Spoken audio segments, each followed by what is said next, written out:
Bismillahirrahmanirrahim. Assalamualaikum warahmatullahi wabarakatuh.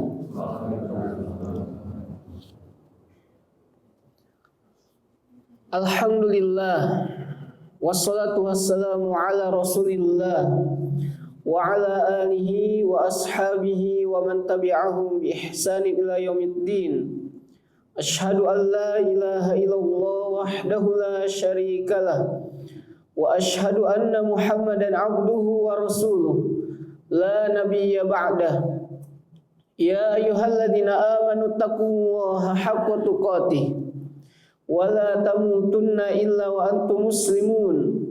Ya ayyuhan nasu taqu rabbakumul ladzi khalaqakum min nafsin wahidah wa khalaqa minha zawjaha wa bassa minhuma rijalan katsiran wa nisaa'a wattaqullaha alladzi tasaaluna bihi wal arham innallaha kana 'alaikum raqibah. Ma'asyiral muslimin yang Allah muliakan, kita patut bersyukur atas nikmat dan karunia yang telah Allah berikan kepada kita semuanya, sehingga pada pagi hari ini kita dapat bersua dalam rangka mencari ridho Allah Subhanahu wa taala dalam memenuhi kewajiban yang telah Allah bebankan kepada kita, yaitu sholat subuh secara berjamaah, kemudian diikuti dengan mengkaji ulumus syar'i yang diajarkan oleh Nabi sallallahu alaihi wasallam. Dalam muqaddimah ini kita wajib merenungi firman Allah Subhanahu wa taala. Allah Subhanahu wa taala berfirman, yarfa'illahu alladhina amanu minkum walladhina utul ilma darajat. Sesungguhnya Allah akan mengangkat derajat orang-orang yang beriman di antara kalian, dan orang-orang yang berilmu beberapa derajat. Iman dan ilmu saling bergandengan. Iman dan ilmu senantiasa memberikan dampak yang sangat baik bagi orang yang melaksanakannya. Ada orang yang memiliki iman tapi ilmunya kurang, atau dia mungkin tidak semangat untuk menuntut ilmu, maka derajatnya itu berbeda dengan orang yang beriman dan memiliki ilmu. Pernah kita bahas bahwasanya ilmu adalah imam dari amal soleh. Yang diikuti adalah ilmu. Maka untuk memaksimalkan keimanan seseorang, dia harus iringi dengan ilmu, yaitu menuntut ilmu syar'i. Kalau dia tidak iringi dengan menuntut ilmu syar'i, maka imannya itu tidak berdampak kuat atau tidak menambah kualitas keimanan bagi seseorang. Jadi dengan kita duduk di mana Nabi sallallahu alaihi wasallam pernah bersabda, yang mana Allah Subhanahu wa taala akan menaungi dari hambanya yang ada di langit. Hamba-hamba yang ada di langit itu para malaikat. Ketika ada seseorang yang bermajlis, karena majlis ilmu ini adalah majlis zikir, majlis di mana kita mengingat Allah Subhanahu wa taala. Dalam majlis ilmu ini kita diingatkan akan negeri akhirat, yang mana secara otomatis hati ini akan merasa takut, mempersiapkan diri, berbekal dengan sebaik-baiknya bekal, yaitu ketakwaan.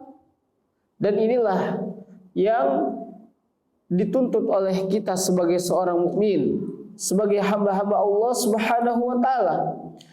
Kita ini harus haus akan ilmu. Kita harus semangat untuk menuntut ilmu syar'i. Karena menuntut ilmu syar'i jalan menuju surga. Menuntut ilmu syar'i lawan dari kebodohan. Menuntut ilmu syar'i akan memperkuat keimanan kita. Jadi kualitas bapak-bapak yang duduk di pengajian rutin ya, maksud saya, kalau yang terkadang ngaji, terkadang enggak, itu terkadang belum konsisten ya. Tapi kalau orang yang rutin mengikuti kajian, duduk ya, bersimpuh beberapa saat untuk mendengarkan nasihat, sebagaimana Allah berfirman, "Wa dzakir fa inna dzikra tanfa'ul mu'minin." Maka berilah peringatan, berilah nasihat, karena peringatan ataupun nasihat ini sangat bermanfaat bagi orang-orang yang beriman. Kita mengambil nasihat, ya, mengambil pelajaran, dengan kita banyak mengingat Allah Subhanahu wa taala, mengingat negeri akhirat, ancaman-ancaman yang telah Allah sampaikan di dalam Al-Qur'an, ancaman-ancaman yang ada di dalam hadis, maka kita akan terliputi rasa cinta, harap dan takut kepada Allah. Dan ini sangat berbeda sama orang yang hanya melaksanakan sholat saja, tapi dia tidak pupuk dengan ilmu, tidak pupuk dengan menghadiri kajian. Ini akan berbeda sisi kualitas keimanan, sisi amaliyah, dan sisi dalam menyikapi segala permasalahan. Maka ini akan bermanfaat bagi kita, bapak-bapak dan ibu-ibu yang Allah muliakan, untuk kita menapaki ya jalan yang sangat panjang ini. Ya, walaupun misalkan umur kita sebentar lagi, umur kita ada di ujung tanduk bahasanya, umur kita tidak lama lagi, tapi ada perjalanan yang sangat panjang, yang mana kita wajib berbekal, wajib mempersiapkan diri agar kita selamat dalam kehidupan dunia dan selamat dalam kehidupan akhirat. Karena kehidupan bukan hanya di dunia saja.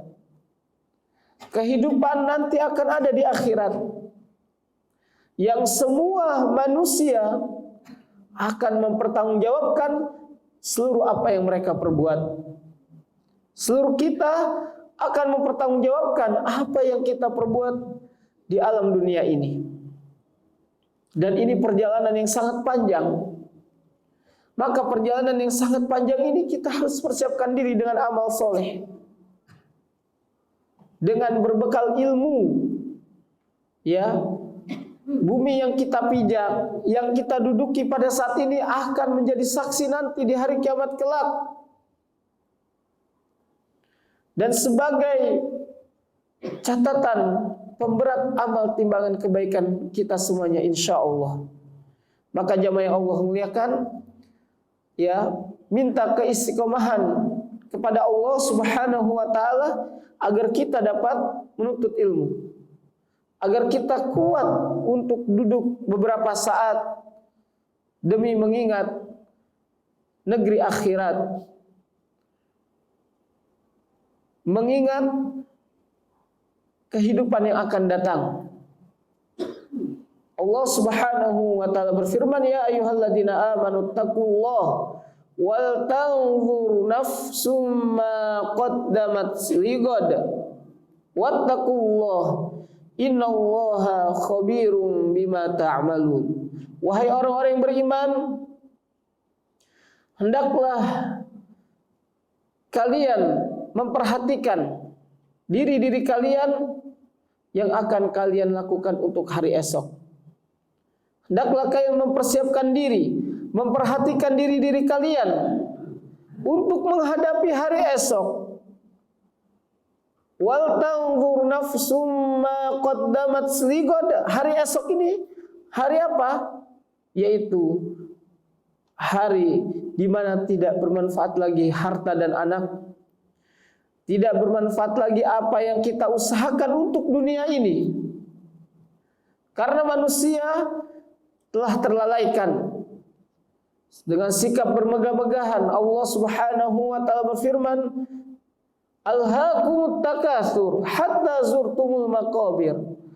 Sikap bermegah-megahan telah melalaikan dirimu sampai kalian menziarahi kuburan. Ingat bahwasanya kuburan bukan tempat peristirahatan terakhir. Kuburan adalah tempat di mana kita transit sementara, yaitu alam di mana Allah mempersiapkan diri bagi orang yang telah wafat. Alam di mana seseorang menjadi tolak ukur, barometer. Seandainya dia mendapatkan nikmat kubur, maka kedepannya menghadapi hari akhirat, hari kiamat nanti, hari perhitungan nanti, dia akan mendapatkan kebahagiaan. Dan alam kubur sebagai barometer. Seandainya ia mendapatkan siksa kubur, maka menjadi barometer nanti masa depannya di hari esok, yaitu hari akhirat kelak, ia akan sengsara dan senantiasa diliputi kesengsaraan. Na'udzubillah. Maka orang-orang yang beriman sangatlah berbahagia dengan Allah Subhanahu wa taala berikan kepadanya kemudahan untuk menjalankan amal soleh. Beriman kepada Allah, meyakini Allah zat satu-satunya yang wajib diibadahi, menjauhi berbagai macam kesyirikan, walaupun tidak sedikit dari kaum muslimin yang terlahir dari rahim-rahim yang mukmin, dari ibu-ibu yang muslim, lantas amaliyahnya jauh dari Islam, bahkan amaliyahnya bisa membatalkan keislamannya. Na'udzubillah. Kita bersyukur kepada Allah ketika Allah menjaga diri kita dengan akidah yang sahihah, dengan akidah yang dapat menyelamatkan kita dari azab Allah, dari nerakanya Allah Subhanahu wa taala. Jemaah yang Allah muliakan, ini sebagai muqaddimah, sebagai penyemangat kita semuanya untuk senantiasa dekat dengan majlis ilmu. Karena ibadah bukan hanya melaksanakan rutinitas sholat saja. Memang sholat adalah kewajiban, tapi kewajiban itu akan sempurna. Kewajiban yang kita lakukan dari amaliyah ibadah yang Allah bebankan kepada kita ini akan menjadi sempurna, dan Allah akan sempurnakan pahalanya di akhirat kelak ketika kita ikuti dengan mengkaji ilmu. Di mana para sahabat seperti Umar bin Khattab radhiyallahu taala anhu memberikan keteladanan, di mana satu hari beliau dengan sahabatnya bergantian. Satu hari sahabatnya pergi ke pasar untuk berniaga, Umar belajar bersama Nabi. Kemudian ia akan mencatat perkara-perkara yang penting, ilmu yang disampaikan oleh Nabi, dan Umar sampaikan kepada, atau temannya sampaikan kepada Umar. Ya. Setelah itu sebaliknya, ketika Umar berdagang, temannya belajar bersama Nabi sallallahu alaihi wasallam. Ini riwayatnya sahih, ya. Jadi para sahabat itu haus akan ilmu.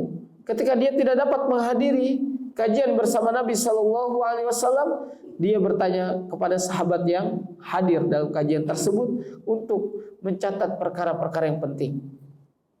Jamaah yang Allah muliakan, kita lanjutkan pembahasan hadis yang ke-6 tentang menjaga hati kita dari perkara-perkara yang syubhat, menjaga diri kita dari perkara-perkara yang Allah haramkan, dan kita harus memperhatikan mana yang Allah halalkan dan yang Allah haramkan.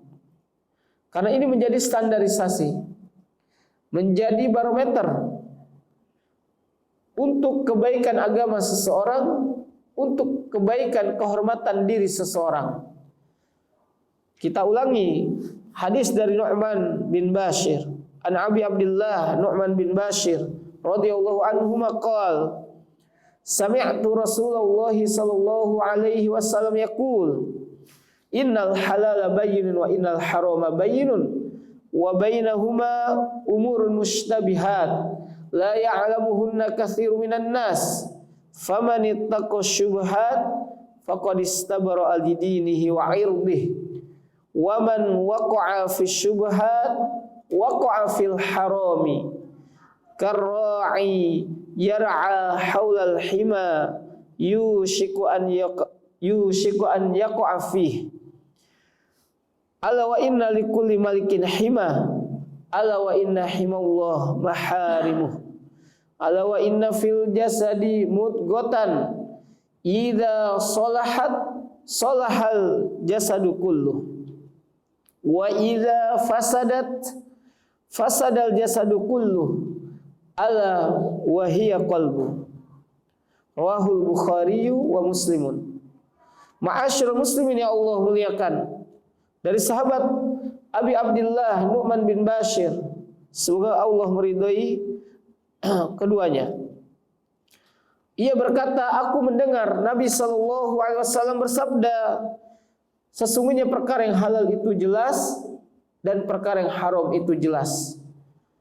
Dan di antara keduanya, yaitu antara halal dan haram itu ada perkara yang syubhat, tidak diketahui oleh kebanyakan manusia. Kata Nabi, famanittaqo syubhat, barang siapa yang menjaga dirinya dari perkara yang syubhat, faqad istabara'a li dinihi wa 'irdihi, sungguh ia telah menjaga kehormatan agamanya dan menjaga kehormatan dirinya. Barang siapa yang terjatuh kepada perkara yang syubhat, maka ia terjatuh kepada perkara yang haram.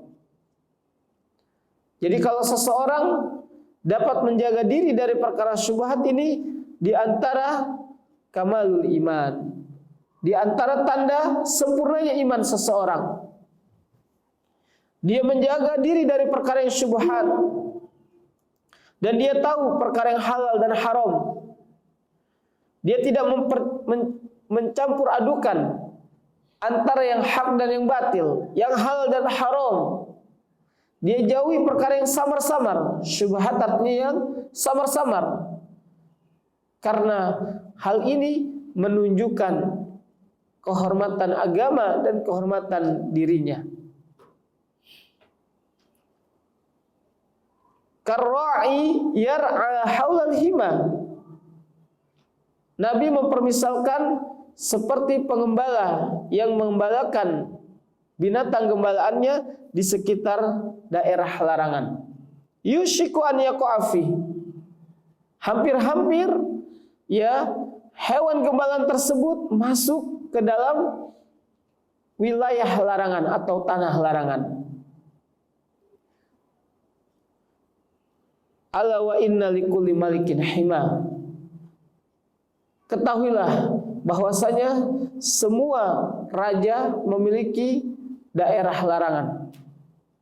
Jadi raja itu punya kekuasaan, punya wilayah, dan ada wilayah khusus yang tidak boleh dimasuki oleh siapapun. Hanya orang-orang tertentu yang boleh memasuki wilayah tersebut. Begitu juga Nabi mempermisalkan bahwasanya Allah Subhanahu wa taala memiliki batasan. Ada perkara-perkara yang Allah larang, perkara-perkara yang wajib dijauhi oleh seorang hamba. Ala wa inna himallah maharimuh. Ketahuilah bahwasanya larangan Allah adalah perkara yang Allah larang.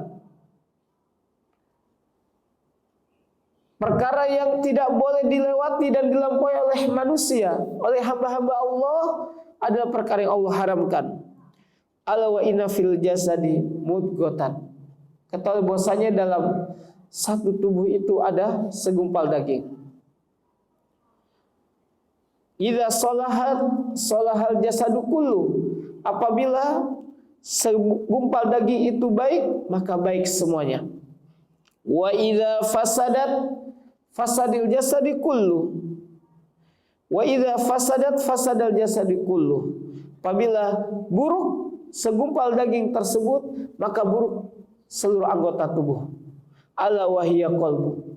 Maka ketahuilah bahwasanya segumpal daging tersebut adalah jantung. Dimaknai hati, al-qalb, yang tepat adalah jantung. Karena jantung adalah organ yang sangat vital. Ketika jantung tidak berdetak, semuanya diam. Ya, jantung organ yang sangat vital. Jadi dalam tubuh kita semuanya tergantung jantung. Kalau jantung sudah berhenti, selesai. Berarti tidak ada aktivitas dalam tubuh kita. Lambung kita diam, tidak bekerja. Paru-paru kita tidak bekerja. Ya, semua yang ada dalam tubuh kita tidak dapat bergerak dan bekerja. Karena apa? Ya, diumpamakan jantung itu seperti baterai. Kalau baterainya habis, selesai, tidak ada aktivitas apapun. Maka Nabi mengumpamakan segumpal daging adalah jantung atau hati kita. Yang mana ketika hati seseorang baik, maka baik pula seluruh apa yang dilakukannya. Akan baik pula tindak tanduknya, gerak-geriknya, baik dari ucapannya maupun perbuatannya. Tapi kalau hati sudah busuk, jiwa kita terkotori dengan hawa nafsu, jiwa kita terkotori dengan perkara-perkara yang Allah larang, maka ucapan kita, tindak tanduk kita, gerak-gerik kita, perbuatan kita semuanya akan mencerminkan perkara-perkara yang Allah larang.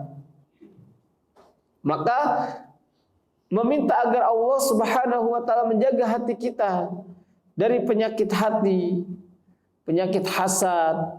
Hasad sama dengki sebenarnya sama ya.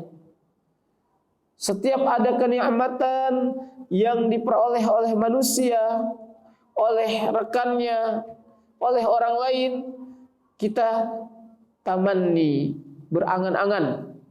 Zawalu ni'mah an ghairi. Agar kenikmatan itu hilang dari orang lain. Ya, kita berharap agar kenikmatan itu hilang. Nah, ini adalah apa? Sifat hasad. Dan ini adalah penyakit hati. Setiap ada kenikmatan yang diperoleh oleh orang lain, dia senantiasa tidak ridho. Maka kita meminta kepada Allah agar Allah melindungi kita dari penyakit hasad. Wa min syarri hasidin idza hasad. Ya Allah, aku berlindung kepadamu ya Allah dari orang yang hasad apabila dia memang hasad. Karena orang yang hasad ini berbahaya, akan memporak-porandakan hubungan antara satu dengan yang lainnya. Orang yang hasad ini akan mengganggu orang mendapatkan kenikmatan dari Allah, dan dia menampakkan ketidakridhaan dari nikmat yang Allah berikan kepada selainnya. Dan ini salah satu perkara yang dicela oleh Islam, dan ini termasuk dosa besar. Dia tidak ridho dengan pemberian Allah. Pertama, orang yang hasad. Yang kedua, dia akan berusaha mencelakai orang yang mendapatkan nikmat, walaupun dengan perkataannya saja, bukan dengan bentuk perbuatan. Ya, dengan lidahnya dia bisa mengadu domba satu dengan yang lainnya, menfitnah dan yang lainnya, sehingga tatanan kehidupan akan terganggu dengan orang-orang yang hasad. Dan ini adalah salah satu penyakit hati. Jadi kalau kita melihat rekan kita, biasanya hasad itu potensinya besar yang mana profesinya sama. Itu potensi sangat besar. Misalkan orang yang jual atau berdagang dengan item yang sama, pasti ketika satunya laku keras, dia lakunya biasa, pasti yang lakunya biasa akan hasad. Orang yang profesinya sama antara ustadz dengan yang ustadz, ada hasad. Kemudian antara guru dengan guru, pasti ada hasad. Yang satu dapat apresiasi, yang satu tidak. Padahal saya sama-sama bekerja. Ternyata penilaian kepala sekolah, penilaian yayasan itu lebih besar terhadap orang yang diberikan apresiasi. Ada penilaian-penilaian khusus. Ya, pujian satu anak dengan yang lainnya akan menimbulkan hasad. Maka kita sebagai orang tua harus bersikap bijak. Ketika memuji satu anak, tidak boleh berlebih-lebihan. Dan ketika menjatuhkan atau menasihati satu anak pun tidak terlalu berlebihan, sehingga dia merasa terpojok, merasa tidak memiliki arti di tengah-tengah keluarganya. Ma'asyiral muslimin yang Allah muliakan. Perkara halal dan haram itu sudah jelas. Ya, coba kalau saya tanya, kemarin kita sudah tanya juga sebulan yang lalu, perkara yang halal sangat banyak macamnya, baik dari makanan, baik dari pakaian, minuman dan yang lainnya, sangat banyak. Tapi yang jadi pertanyaan, mengapa seseorang memilih yang haram? Padahal yang haram itu mahal.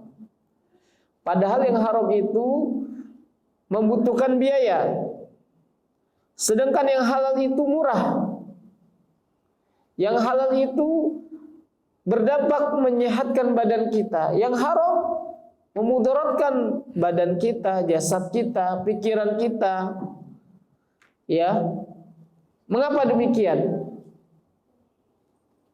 Jawabannya adalah karena manusia itu diliputi dengan hawa nafsu.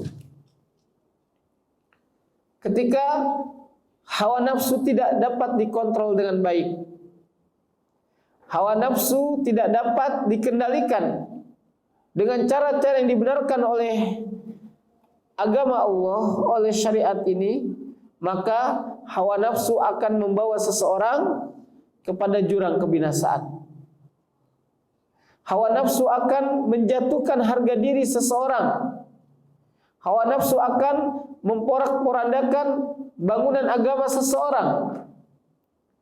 Hawa nafsu akan menyebabkan jauhnya hubungan antara satu keluarga dengan yang lainnya, antara seorang suami dengan istri, antara anak dengan orang tua, antara satu saudara dengan saudara yang lainnya. Masalah waris misalkan, kalau kekuatan, keinginan memiliki harta waris itu dominan, dia ingin mengendalikan dan yang lainnya, maka ini menyebabkan hubungan kekeluargaan akan retak. Bahkan bukan hanya akan jauh antara hubungan satu keluarga dengan yang lainnya, antara kakak dan adik misalkan, bahkan lebih memprihatinkan, bisa saling bunuh-bunuhan, tidak mau ketemu lagi dan yang lainnya. Kenapa? Karena keinginan mendapatkan dunia lebih besar, keinginan seseorang untuk mendapatkan sesuatu dari bagian dunia ini, ia mengalahkan rasa cinta dan kasih sayangnya kepada orang-orang yang wajib ia cintai dan ia sayangi. Mengapa? Inilah yang disebut hawa nafsu. Maka memanage, mengatur dan mengendalikan hawa nafsu kita ini harus dengan ilmu.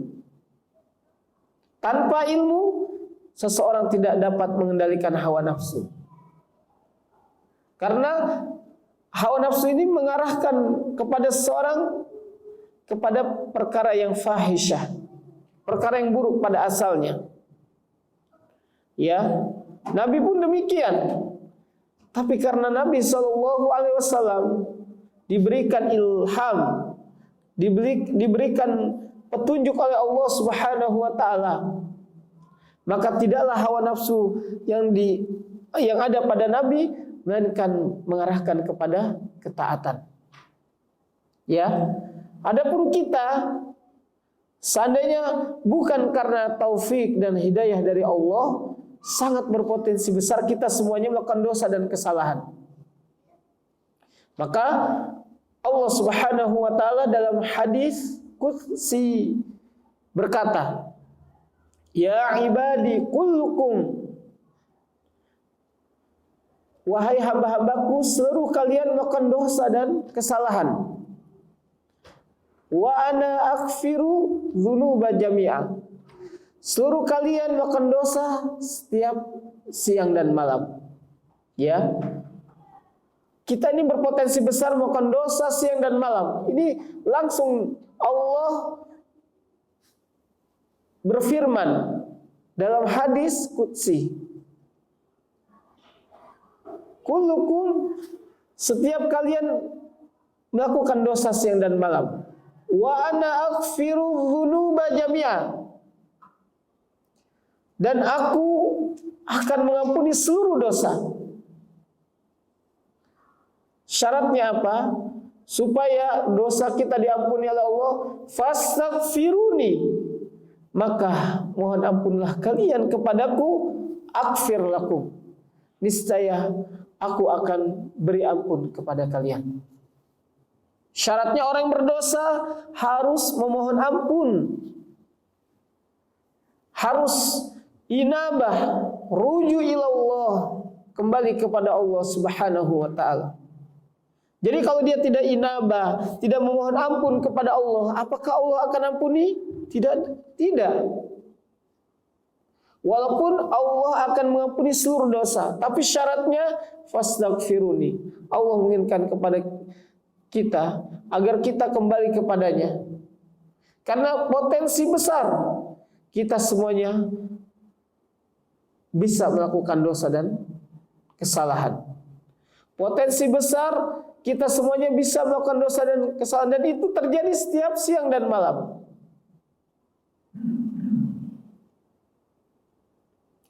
Ma'asyiral muslimin yang Allah muliakan, dalam hadis yang mulia ini Nabi SAW mengatakan perkara yang haram dan perkara yang halal itu sudah jelas. Di antara keduanya perkara yang syubhat, tidak diketahui oleh kebanyakan manusia. Ya, terkadang manusia maunya yang simpel. Kita ini maunya yang gampang saja ketika menyikapi suatu permasalahan, suatu hukum. Ini halal apa haram? Oh, ini halal aja kok. Padahal ini syubhat. Belum jelas kondisi hukumnya atau kedudukan hukumnya. Kita telah menilai bahwasanya hal ini tidak mengapa. Menggampangkan ini. Manusia itu ya sikap atau sifatnya itu suka menggampangkan suatu permasalahan, khususnya berkaitan dengan hukum. Tidak bisa kita mengatakan halal, tidak bisa kita mengatakan haram, melainkan halal dan haram tersebut telah jelas atau dijelaskan di dalam Al-Quran dan Sunnah Nabi SAW serta penjelasan para ulama. Ya, jadi kita ini harus tawakuf. Kita ini harus berhenti. Ketika kita tidak mengetahui suatu hukum, kita harus tanya kepada ahlinya. Dan ketika kita bertanya sudah mendapatkan jawabannya dan tidak sesuai dengan selera hati kita, karena hati kita, jiwa kita pasti mengikuti hawa nafsu. Inna nafsal amarahu bisu. Sesungguhnya hawa nafsu itu memerintahkan manusia untuk melakukan keburukan. Jadi jalan keluarnya ketika ada suatu hukum dalam perkara-perkara yang kita belum ketahui dan kita sudah bertanya kepada ahlinya, kepada ustadz, kepada kiai, dan tahu hukumnya dan tidak sesuai dengan selera kita, maka kita tanggalkan selera kita, kita jauhkan selera kita. Kita harus sami'na wa ata'na. Inilah sikap seorang mukmin yang baik dalam menyikapi perkara-perkara yang ketika sudah tahu dan terang serta jelas kedudukan hukumnya ataupun jawabannya. Dan kata Nabi, "Faman ittaqa syubhat faqad istabara li dinihi wa 'irdihi." Barang siapa yang menjaga kehormatan agamanya, menjaga diri dari perkara syubhat, dia berhati-hati dalam menyikapi suatu permasalahan. Ketika dia tahu ini syubhat, ini nggak jelas nih hukumnya, kita nggak boleh bicara nggak apa-apalah, nggak jelas juga, yang penting nggak sampai taraf haram. Karena perkara syubhat ini kalau kita biasakan, nanti kita akan terjatuh kepada perkara yang haram. Maka Nabi mengatakan, barang siapa yang menjaga dirinya dari perkara yang syubhat, menjauhkan dirinya dari perkara syubhat, sungguh ia telah menjaga kehormatan agama dan kehormatan dirinya. Wa man waqa'a fi syubhat, barang siapa yang jatuh kepada perkara syubhat, waqa'a fil haram, niscaya lambat laun ia akan terjatuh kepada perkara yang haram. Yang syubhat dia sikapi biasa, nanti yang haram pun demikian. Tidak ada sensitivitas ya pada dirinya. Karena apa? Dia telah terbiasa pada perkara-perkara yang samar, perkara-perkara yang syubhat, yang mana hal itu akan menjatuhkan ia kepada perkara yang haram. Ini yang dikhawatirkan oleh Nabi, yang menggampangkan perkara-perkara yang tidak jelas hukumnya. Ya 50-50, 50% halal, misal 50% haram. Tapi Nabi memberikan solusi. Barang siapa menjaga diri dari perkara syubhat, sungguh ia telah menjaga kehormatan agama dan kehormatan dirinya. Nah, jadi kehormatan agama seseorang, kehormatan harga diri seseorang itu dilihat sejauh mana ia meninggalkan perkara yang syubhat, perkara yang samar-samar. Secara otomatis lawannya, ketika dia tidak menjaga diri dari perkara yang syubhat, dia menggampangkan, ini menunjukkan ia tidak memiliki kualitas agama. Kemudian tidak memiliki kualitas harga diri. Na'udzubillah. Kalau seseorang tidak memiliki kualitas agama, tidak memiliki kualitas harga diri, lantas apa yang mau dihargai lagi dari orang tersebut? Maka kita lihat yang ada di jalan, yang ngedugem, yang berada di diskotik, tempat-tempat yang haram, dia melakukan perzinahan, minuman keras, berjudi dan lain-lain, adakah harga dirinya?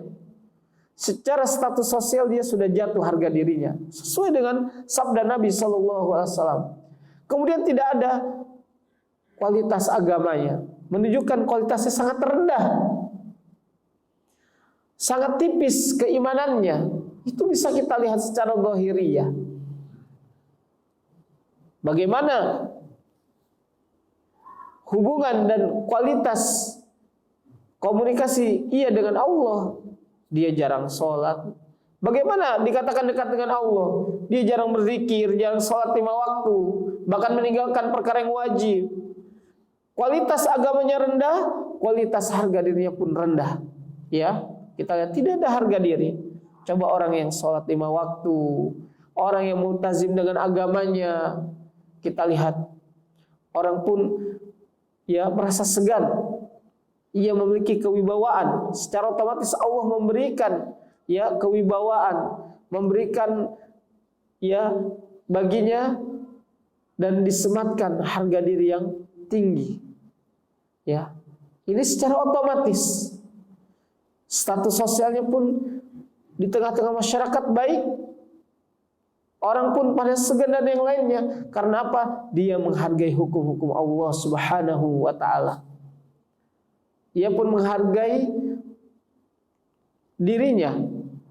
Dia tidak mau jatuh ke dalam kenistapaan, dalam kehinaan, ya, yang mana dia tidak mau disamakan dengan orang yang tidak memiliki iman, atau memiliki iman tapi yang iman yang rendah misalkan. Karena kita tidak bisa menjustis orang yang ada di luar sana tidak memiliki iman, tidak. Imannya sangat tipis. Imannya kurang, naqisul iman. Karena kata Nabi SAW, al-imanu yazidu wa yanqus. Iman itu bertambah dan berkurang. Ya, ini harus kita yakini. Jadi iman tidak ada yang stuck. Sudah kuat, tinggi keimanannya, udah di situ aja, tidak. Bisa bertambah, bisa berkurang. Dengan apa bertambahnya? Yazidu bitta'ah. Iman itu bertambah dengan ketaatan. Bapak dan Ibu coba dipraktekkan misalkan. Kalau kita sholat sunnah, secara otomatis yang wajib kita nggak akan tinggalkan. Puasa sunnah, puasa yang wajib kita tidak mungkin kita tinggalkan. Kita membaca Al-Quran, secara otomatis bertambah keimanan kita. Apalagi diikuti atau dibarengi dengan merenungi setiap ayat-ayat Allah yang kita baca, memahami, mentadaburi, kemudian diamalkan, itu akan berbeda jauh dengan orang yang hanya membaca saja atau orang yang tidak membaca. Kita membaca saja, terkadang kita tahu artinya atau tidak dalam Al-Quran, itu kualitasnya berbeda dengan orang yang tidak pernah membaca Al-Quran. Jadi ada tingkatan-tingkatan. Orang yang membaca memahami artinya dengan orang yang hanya membaca, tingkatannya itu berbeda. Tingkatan imannya pun berbeda dengan orang yang tidak paham. Orang yang membaca, mentadaburi serta mengamalkan, itu sangat berbeda tingkatannya dengan orang yang hanya memahami saja, hanya membaca saja. Begitulah iman, yazidu wa yanqus. Yazidu bit ta'ah, bertambah dengan ketaatan, wa yanqusu bil ma'siyah, dan berkurang disebabkan kemaksiatan. Coba kita lakukan kemaksiatan, lambat laun yang wajib akan kita abaikan. Jangankan yang wajib, yang sunnah dulu diabaikan, di awal dari yang sunnah. Dalam arti yang wajib. Habis itu yang wajib dilakukan di akhir waktu, seperti sholat misalkan, biasanya di awal waktu, bisa di akhir waktu. Sampai akhirnya meninggalkan sholat, terkikis imannya, kurang imannya, lemah imannya, berada di skala yang paling rendah. Na'udzubillah. Ma'asyiral muslimin yang Allah muliakan, maka kita berlindung kepada Allah, ya, dihilangkan iman dari hati kita, dihilangkan nikmat untuk senantiasa berzikir kepada Allah Subhanahu wa taala. Nabi memberi permisalan karra'i yar'a haulal hima. Ya, seperti seorang pengembala yang mengembalakan binatang gembalaannya di sekitar daerah larangan. Yushiku an yaqa fih. Khawatir binatang gembalaan tersebut masuk ke dalam daerah larangan. Ini yang dikhawatirkan oleh Nabi. Kalau seseorang tidak dapat menjaga dari perkara-perkara yang syubhat, dia santai saja, nanti sewaktu-waktu dia akan jatuh kepada perkara yang haram. Ini yang dikhawatirkan oleh Nabi. Dipermisalkan orang yang mengembalakan binatang gembalaannya di sekitar daerah larangan. Bisa jadi nanti binatang itu masuk dalam daerah larangan tersebut. Inilah permisalan yang dipermisalkan oleh Nabi SAW agar kita dapat perhatikan. Ya, ini ada kalimat kinayah dalam hadis ini. Ya, di sini ada balaghahnya kinayah ini. Dikinayahkan, dipermisalkan, ya, dengan seorang pengembala yang mengembalakan binatang gembalaannya. Ya. Kemudian ala wa inna likulli malikin hima. Ingatlah setiap raja itu memiliki daerah larangan. Ala wa inna himallah maharimu. Dan sesungguhnya, ya, larangan ataupun batasan Allah Subhanahu wa taala yang tidak boleh dilampaui adalah apa yang Allah haramkan. Jamaah yang Allah muliakan, ketika kita dapat menghindar dari perkara-perkara yang haram, ini menunjukkan bahwasanya kita memperhatikan, ya, rambu-rambu syariat. Kita sangat menghargai apa yang menjadi perkara yang telah Allah batasi antara kita dengan larangannya. Kita jauhi, ya, kita tidak mendekat dari perkara yang haram, dan inilah tanda kebaikan iman seseorang. Tanda dirinya dekat kepada Allah Subhanahu wa taala. Tanda Allah memberikan karunia, yaitu anugerah, dia dapat menghindar dari perkara-perkara yang haram. Karena apa? Setiap kita pasti melakukan dosa dan kesalahan. Ya. Setiap kita pasti melakukan dosa dan kesalahan. baik yang disengaja maupun tidak disengaja. Ya.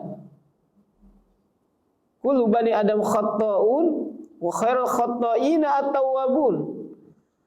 Sesungguhnya setiap anak Adam itu pasti melakukan dosa dan kesalahan. Sebaik-baik orang yang berbuat salah adalah orang yang bertobat. Ya. Jadi kita harus bertobat kepada Allah Subhanahu wa taala. Bertobat atas dosa-dosa yang telah kita lakukan. Ya, jadi hadis qudsi yang difirmankan oleh Allah, ya ibadi innakum tukhti'una bil-laili wan-nahar. Wahai hamba-hambaku, kalian senantiasa melakukan dosa di malam dan siang hari. Tuh, Allah sendiri yang menyebutkan. Kita ini pasti melakukan dosa dan kesalahan. Wa ana aghfiru dzunuba jami'a. Dan aku, kata Allah, mengampuni seluruh dosa. Fastaghfiruni aghfir lakum. Mohonlah ampun kepadaku, niscaya aku akan beri ampun kepada kalian. Kemudian potongan terakhir dalam hadis ini, ala wa inna fil jasadi mudghatan. Ketahui bahwasanya dalam tubuh itu ada segumpal daging. Idza sholahat sholahal jasadu kulluh. Apabila baik daging tersebut, maka baik semuanya. Wa idza fasadat fasadal jasadu kullu. Apabila buruk segumpal daging tersebut, maka buruk semuanya. Ala wahya qalbu. Ingatlah bahwasanya segumpal daging ini adalah hati atau jantung. Masyaallah muslimin Allah muliakan, potongan terakhir ini menjadi perhatian bagi kita. Hendaklah kita menjaga hati kita. Jangan mengotori hati kita dalam perkara-perkara yang haram. Seperti hasad, dengki, apalagi penyakit hati, sombong, ujub, merasa paling tinggi, merasa paling baik. Padahal di antara asar para sahabat, tabi'in, kalau kita melihat ada saudara kita pandang bahwa kita lebih buruk daripada saudara kita. Sehingga walaupun secara kenyataan kita lebih baik, tapi kita pandang kita paling buruk, banyak dosa dan yang lainnya. Supaya kita dapat menjaga dan mengontrol hati kita untuk tidak ujub dengan amal-amal soleh yang kita lakukan. Jamaah yang Allah muliakan. Ya, karena manusia ini maunya tuh dipuji, maunya diceritakan kebaikannya. Ini hawa semuanya. Syahwat untuk syuhriyah. Syuhriyah itu untuk terkenal. Syahwat untuk dikatakan orang yang dermawan, orang yang baik, orang yang banyak menolong, sebagai muhsinin yang paling banyak berkontribusi kepada masjid, sekolah dan yang lainnya. Asalnya manusia ingin disebut namanya. Maka kita ketika melakukan kebaikan diusahakan ya disembunyikan. Kecuali perkara-perkara yang tidak dapat kita sembunyikan. Misalkan apa? Kurban. Kurban harus disebutkan namanya. Ada juga yang udah hamba Allah. Ya bismillah. Min abdika ya Allah misalkan. Kurbannya enggak mau disebutkan namanya. Walaupun yang tepat adalah dia disebutkan namanya. Ya. Terkadang Ustaz aja yang tahu ya, atau pengelola saja yang tahu. Ada yang harus disebutkan sebagai motivasi. Yang penting kita menjaga hati kita untuk tidak ujub, untuk tidak merasa paling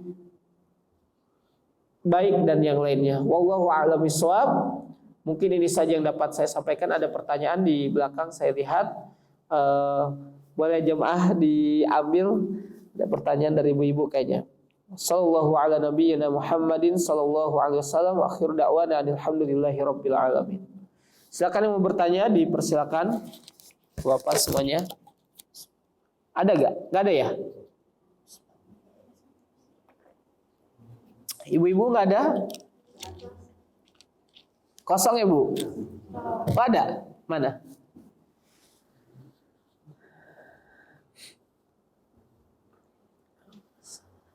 Kepada bapak-bapak yang mau bertanya dipersilakan.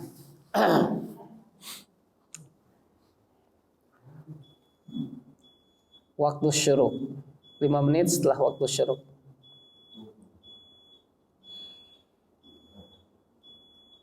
Nggak ada ya.